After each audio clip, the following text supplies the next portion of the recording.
In today's Leeds news, international call-ups, Thomas Brammel's weekend off, Leeds away kit leaks confirmed, no Spertsyan move for Leeds, Jones to be honoured and Aaronson determined to keep his levels.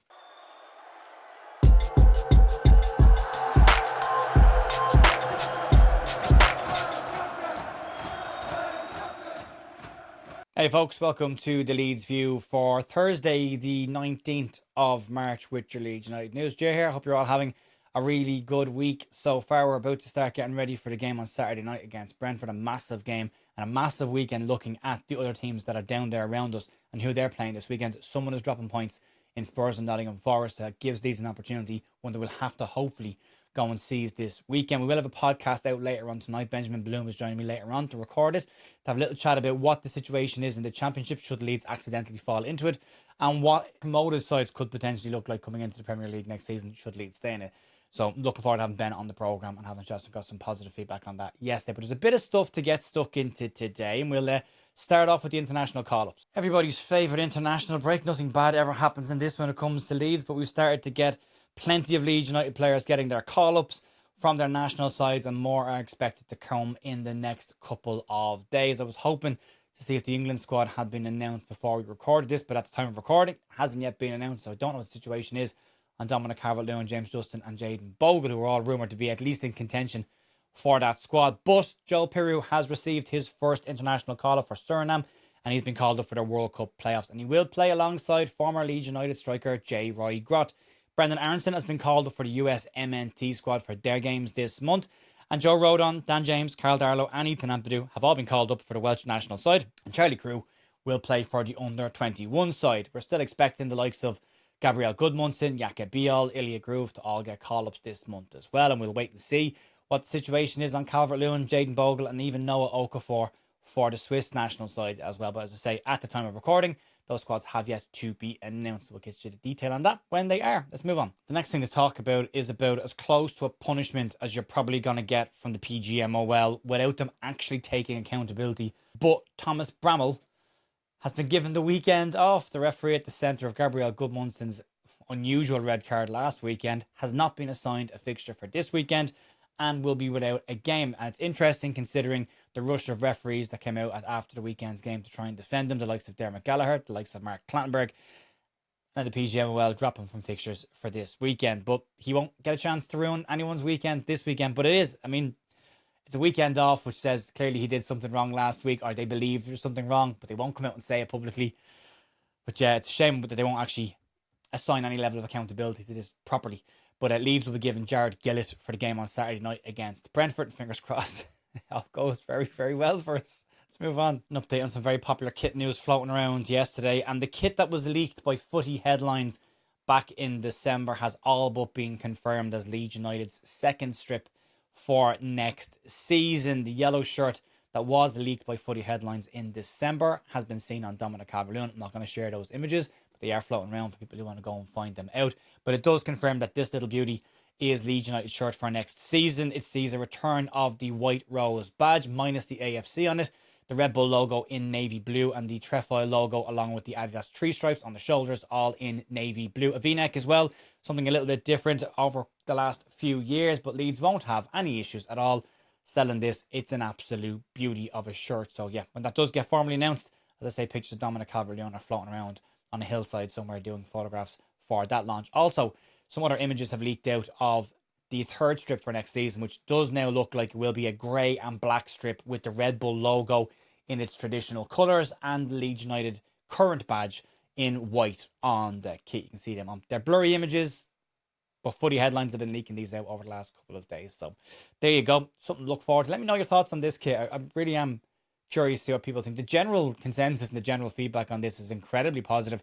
A lot of people are predicting Leeds United's shirt sale record will get absolutely smashed out of the water by this. Interesting to see Leeds getting a trefoil logo as well, because we're not supposed to be part of that Adidas elite group. So nice to see it though. Let's move on. Right, a name that we can check off our list as a potential summer target for Leeds United now, and that's Edward Spertsyan, the Armenian captain who spoke at length last month about interest from Leeds United, 2 failed moves to the club, and his future doesn't now believe that he is good enough to play in the Premier League, at least not yet. He's been speaking again about connections to Leeds United and has ruled out a move to Leeds this summer. And it's a real shame considering that he has rocked up an incredible 102 goals and assists in just 173 appearances for Krasnodar. That's 56 goals and 46 assists that he's clocked up. He is an assist machine, but Spertsyan was asked directly by Sports Express about links to Leeds United, and he had the following to say: "I know absolutely nothing about Leeds. Really, these questions aren't for me.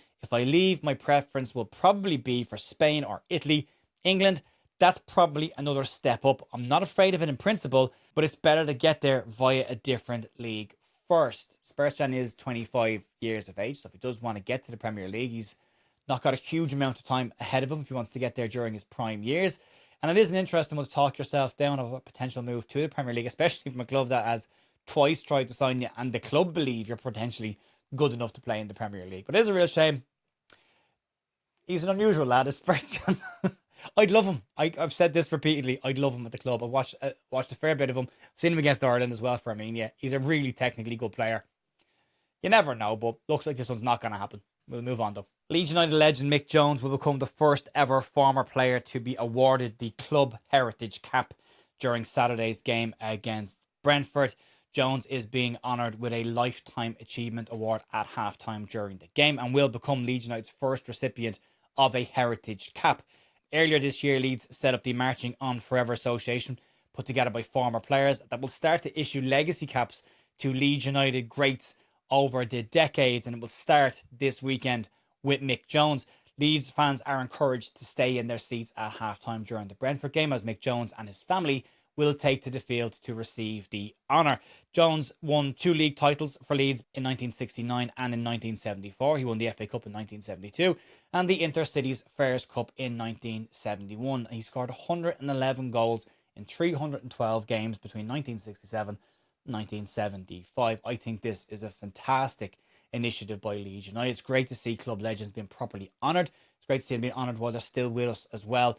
I would love to see a statue walk of fame outside the new West Stand when it's finally built. Not going to get that, but this is a small step, but I think a really important step to start to acknowledge the legends that have played for Leeds United over the generations of the club. And it's great to see Mick Jones being honoured with that cap. One of my dad's favourite strikers as well. So yeah, well done to Mick Jones, and a fantastic achievement for him to get that on Saturday evening. We'll move on to the final story of the day. Brendan Aaronson feels that he's currently playing the best football of his career and is determined to maintain his levels and continue to push on. Aaronson, along with several of the other Leeds United attackers, have gone a little bit quiet over the last month or so, and it does coincide with what we talked about yesterday, the fact that Leeds have moved away from the more direct play back to this more possession-heavy style of football, and it doesn't seem to be giving them the space and room to be as damaging as they were during that really purple patch that Leeds had during the middle of the season. But this season, Brendan Aaronson has started 23 of the 29 appearances that he's made for Leeds United. He scored 4 goals and has grabbed 3 assists and very important goals along the way as well.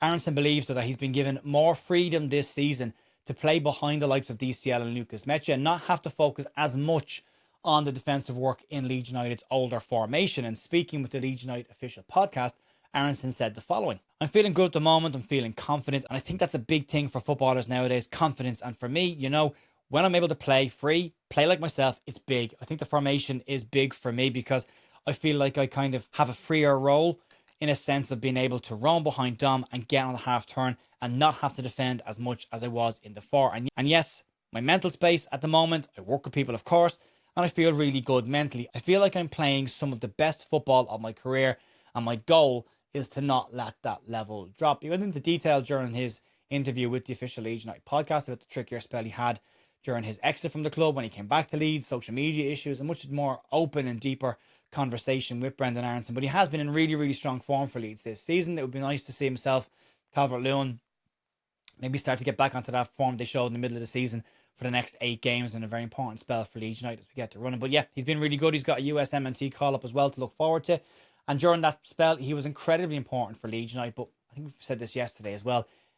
The last few weeks, it just feels like Leeds haven't had the attacking players on the pitch, or at least the attacking direction on the pitch, to try and go at sides outside maybe the first half against Crystal Palace, which wasn't a great game of football to watch in the first place. But when you go back to the games before that, it's a far more defensive setup, a far more defensive midfield, and it's not given the players like DCL, like Mecha, like Brendan Aaronson the room to play the kind of attacking football and to support, I suppose, as well, because they are very isolated at times and having to do an awful lot of hard work without getting a huge amount of gain for it as well. So it's an important couple of weeks coming up for Leeds.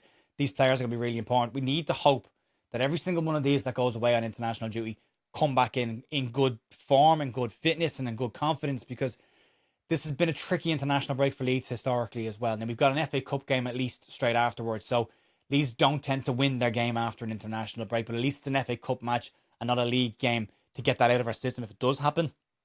But the main thing, the most important thing, is the players come back in good health. We saw the Welsh players a few years ago come back from international duty after missing out on their qualification, and the form went off a cliff. So it's really important over these next couple of weeks that these players maintain their confidence and maintain their form. I keep saying it, but it is. This is the one that worries me every single year we talk about it.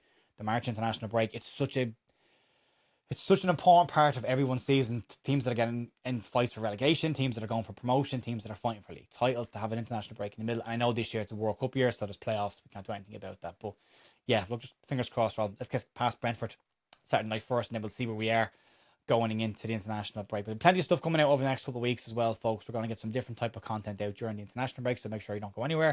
There'll be lots of stuff to talk about. We'll have a Daniel Farke press conference reaction around about 3:30 today over on bigup.com. You can join us there if you want to for that. We will have the watch along on Saturday night against Brentford, and the live reaction straight afterwards, which will be a late night on Saturday night. And Sunday sessions back with Alex on Sunday morning as well. So you can check all that stuff out over the course of the next couple of days. Outside that, have a great rest of your day. I'll talk to you soon. See you later. Bye.